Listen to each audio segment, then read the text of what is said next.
My name is Rehil, and I'm in Studio 902. I prefer they, them pronouns.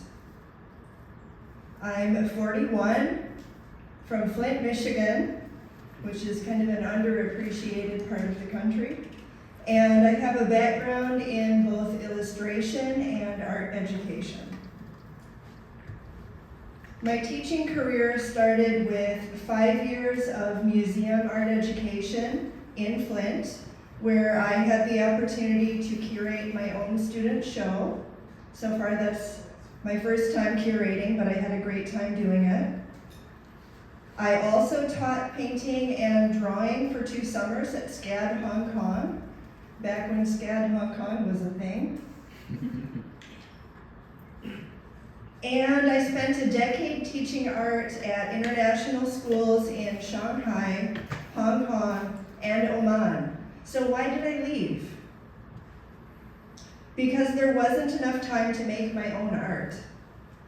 I'm here to refocus on my practice. I also plan to teach higher ed in the future, and getting my MFA has honestly been a lifelong dream.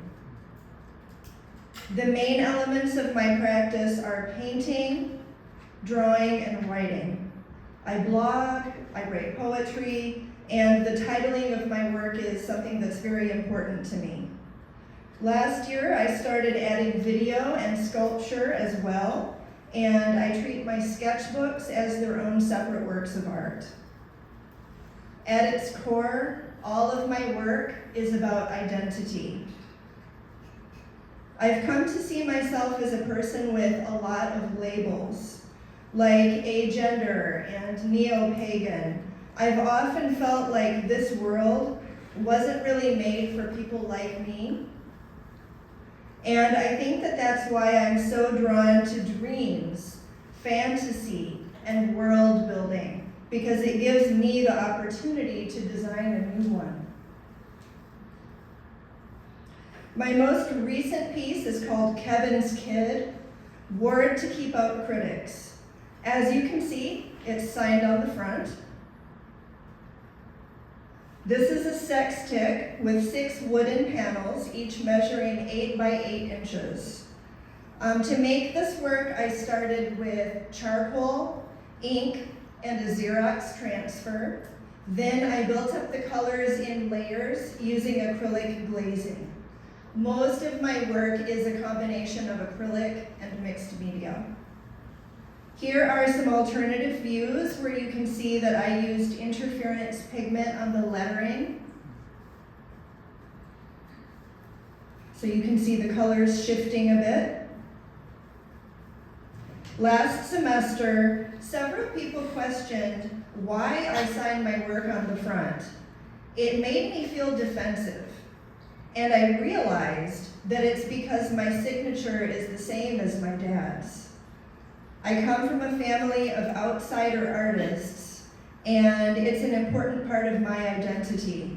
I was the first in the family with the opportunity to do this professionally. The labradorite stone symbolizes protection, and so the work functions as a magical protective ward against criticism.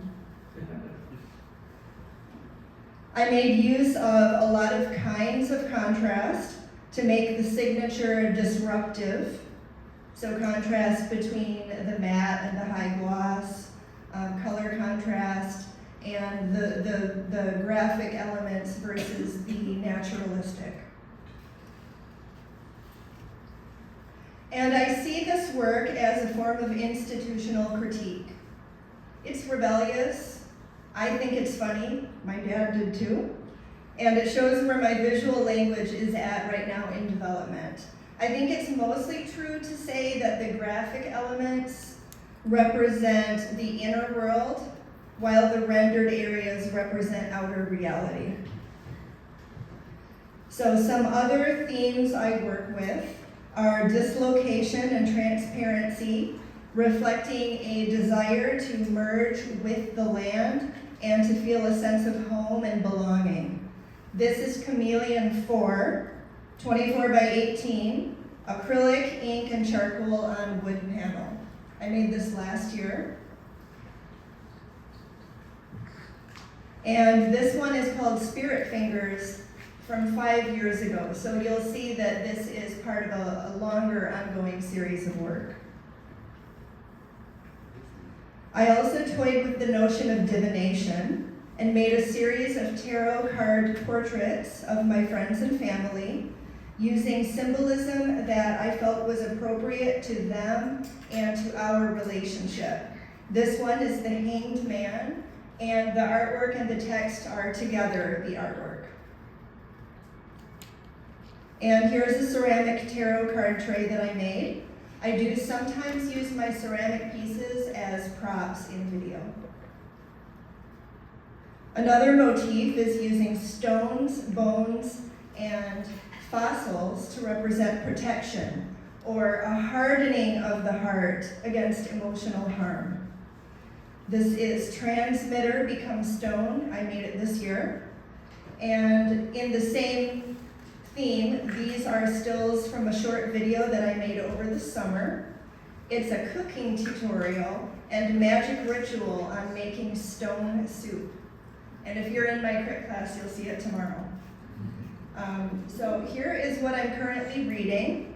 These are some of the people who inspire me in different ways. And that's it. Thank you so much. And come visit me in my